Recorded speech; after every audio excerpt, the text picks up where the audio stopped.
Kacang. Okey. RM5. RM5 ya. Toge, chai, Okey. jam. Ha. Nak goreng. Start dah ha. Goreng. Okey.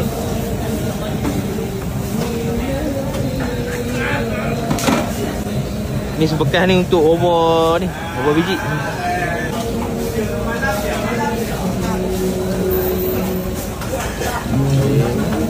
Okey. Alright.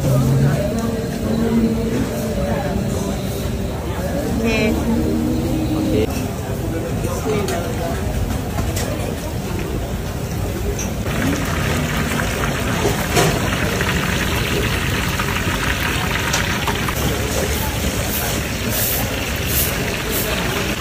Ni gerai Mak Sioh ni sejak tahun bila ni ke?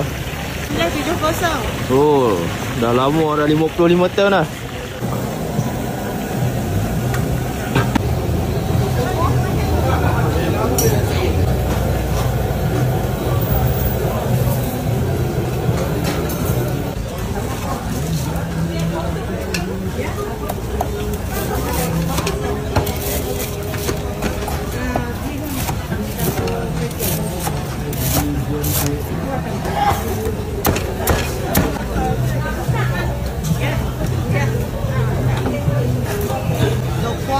Okey.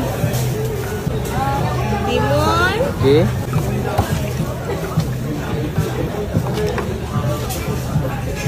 Kacang. Okey. RM5. RM5 ya. Ya. Okey.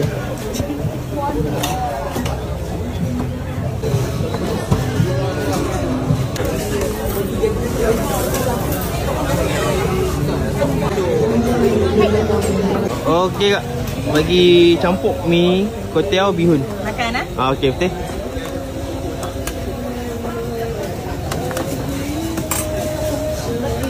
Okey.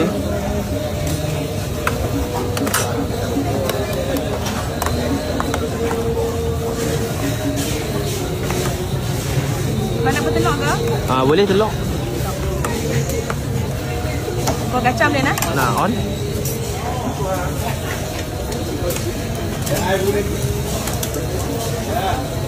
Okey. Okey, macam ni harga bawah. RM5 macam campur semua. RM5 campur semua.